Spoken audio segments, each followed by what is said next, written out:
রুমিয়াপুর বিয়ের দিন খুন হয় সেজ মামা।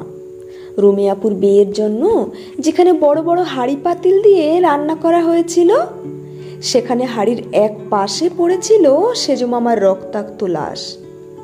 রুমিয়াপু ছিল বড় মামার বড় মেয়ে। নানা বড় নাতনির বিয়ের জন্য 3টা গরুর মেজবান দিল গ্রামবাসীকে। নানা 20 বছর মেম্বার থাকার পর এখন মেম্বার বড় মামা। মেজ মামার কাঠের ব্যবসা। সেজু মামা পাশের একটা স্কুলে বাংলা পড়াতো, একটু সহজ সরল, কিন্তু দারুণ ছিল মামার গানের গলা। আমার মায়ের বিয়ে পাশের পাড়াতেই হয়েছে, তাই আমার নিত্য আসা যাওয়া। রুমিয়াপুর বিয়ে তখনই পণ্ডুল হয়ে গেল যখন এক বাবুর্চি মামার লাশখানা দেখে। আমরা সবাই অনেকগুলো নাচের প্র্যাকটিস করে রেখেছিলাম, সেসব কিছুই হয়নি। ওসব নিয়ে মন খারাপটা ছিল নিতান্তই স্বার্থপরতা। সেজ মামি তখনও রুমিয়াপুর সাথে স্টেজে বসে হেসে ছবি উঠছিল। তার বিয়ের বেনারসিটা সেদিন দ্বিতীয়বারের মতো পরেছিল সেজ মামি। সেজ মামির বিয়ে হয়েছিল মাত্র 7 মাস আগে। মামার গান শুনে পাগল হয়ে এমন দুধে আলতা নীলকমল বউ সেজ মামার কপালে জুটেছিল বলেই সবার ধারণা। একদিকে শোকের ছায়া, একদিকে বিয়ে। কে খাবে আর কে কাঁদবে কেউ যেন বুঝতেই পারছিল না। সেজ মামি মুহূর্তেই মূর্ছা গেল। অনেক কষ্টে তার জ্ঞান ফেরানো হলো। তার সাজ সব এলোমেলো হয়ে গেল, কিন্তু চোখে দেওয়া কালো কাজল তাকে যেন এই এলোমেলো সাজে জীবন্ত এক পুতুল মনে হচ্ছিল। সেজ মামার লাশের পাশে বসে থাকা সেজ মামির রূপের দিকে এইভাবে মুগ্ধ চোখে তাকানোর জন্য নিজেকেই ধিক্কা দিলাম আমি। কিন্তু 17-18 বছরের আমি নিজেকে আর কিভাবে বা সামলাই। ততক্ষণে মামাকে খাটে আনা হয়েছে, অনেকগুলো কোপ মারা হয়েছে, তাই রক্ত সাদা থানের ওপর ভেসে উঠেছে। সেজ মামার তো কোনো শত্রু থাকার কথা না, কোনো হাঁস মুরগিও সেজ মামার শত্রু না।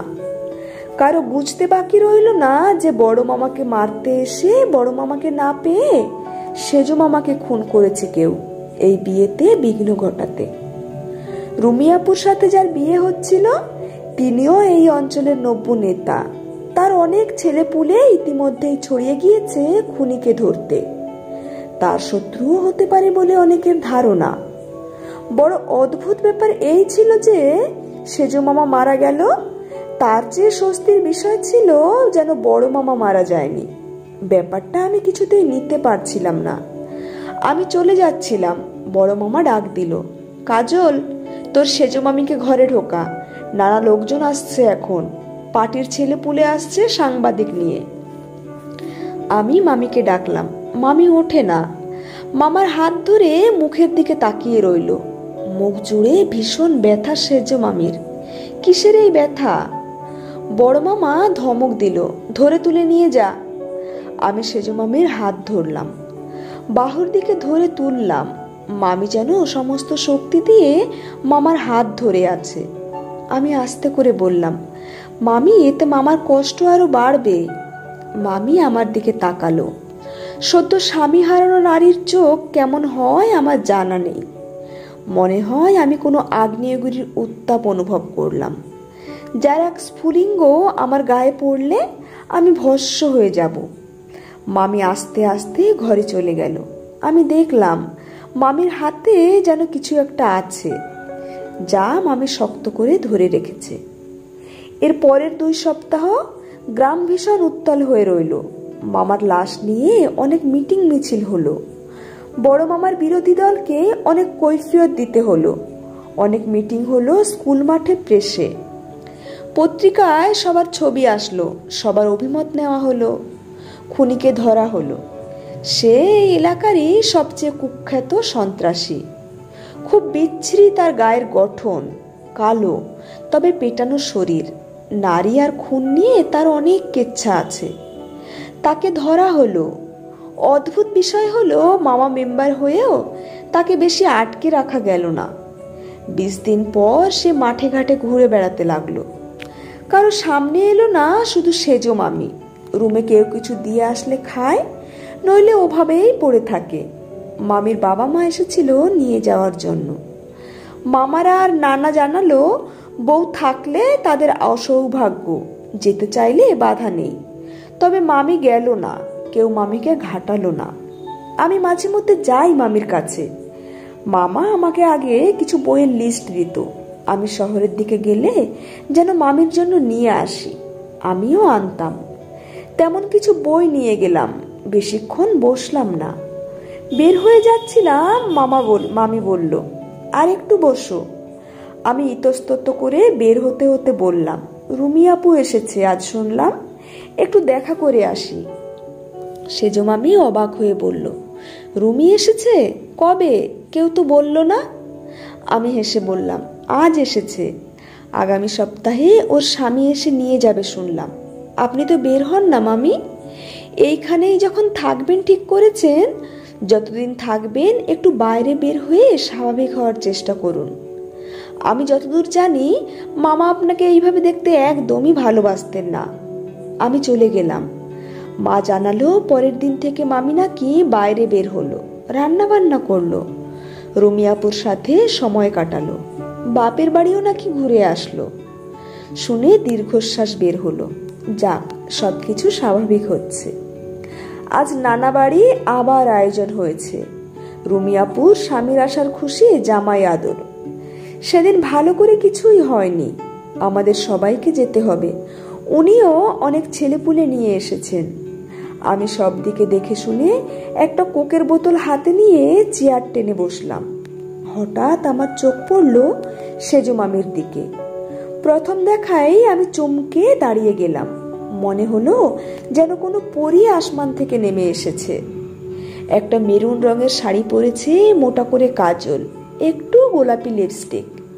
তেমন কোনো সাজসজ্জা নেই, কিন্তু এত অপূর্ব লাগছে কেন যেন কোনো মন্ত্রধারী ডাকাতেনি সে।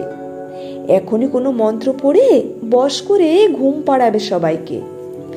সেজো মামি নিজের তালে টুকটাক খাবার দাবার আনা নেওয়া করলো। এরপর 10টা বাজতে নিজের রুমে চলে গেল।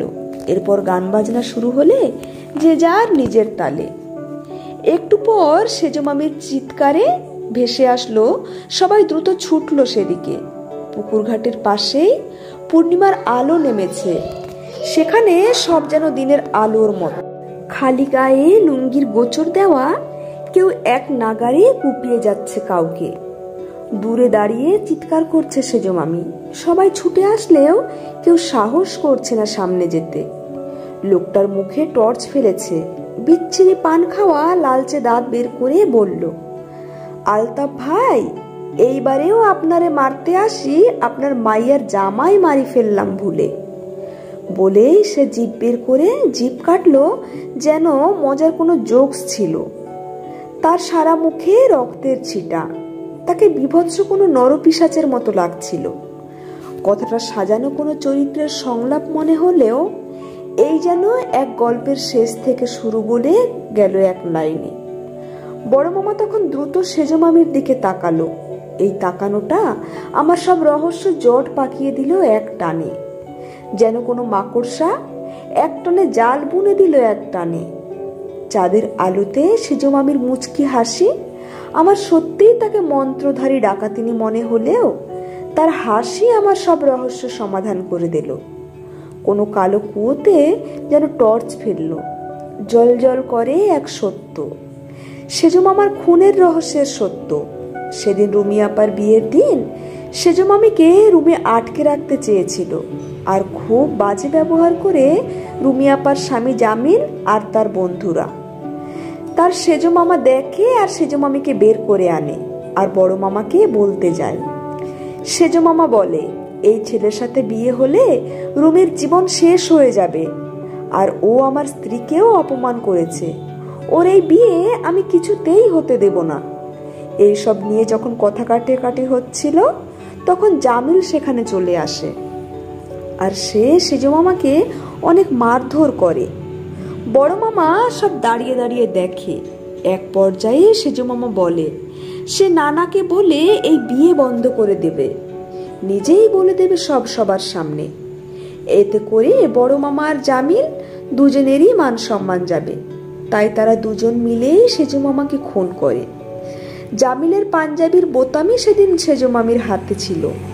সেজো মামি সেদিনই বুঝতে পারে, আর তাই সুযোগের অপেক্ষায় ছিল। মামির হাতে তখনও বোতামটা শক্ত করে ধরা। সেদিনের সেই জ্বলন্ত আগ্নেয়গিরিটা এখনো জ্বলছে। আরো একজন এখনো যে বাকি। খুনি লোকটা যাওয়ার সময় মামির পাশ দিয়ে বলে গেল, 20 দিন পর আবার বের হয়ে যাব, আবার দেখা হবে জানু। রবি ঠাকুর কি সাধেই বলে গিয়েছে, পুরুষদের বোকা বানানোর সব রসদ বিধাতা নারীদের মাঝে ভরে ভরে দিয়েছে। এত রূপবতী একটা মেয়ের জন্য তো এইসব কোনো ব্যাপারই না। বড় মামা এখনো ভয়ার্ত চোখে তাকিয়ে আছে সেজো মামির দিকে। আমি মনে মনে এই ডাকাতিনীর শিষ্য হয়ে গেলাম। আমার বড় মামার দিকে তাকিয়ে মনে হলো, নরপিশাচের চেহারা বিভৎস হতে হয় না, কিছু মুখোশে রূপান্তর নিয়ে বেশ সুশ্রীও হয়। আর পূর্ণিমার আলোতে এখনো উঠছে সেজো মামির আঁচলটা, চোখগুলো জ্বলছে। নারী তার প্রিয় পুরুষের মৃত্যুর জন্য কাউকে ক্ষমা করেনি কোনোদিন, করতে পারে না। তার বুকে তপ্ত আগ্নেয়গিরি নিয়ে পরম মমতায় আগলে রাখতে পারে প্রিয় স্মৃতি, প্রিয় অনুভূতি। আমি অপেক্ষায় রইলাম বড় মামার শেষ পরিণতির জন্য। কলমে দোলনা বড়ুয়া তৃষা।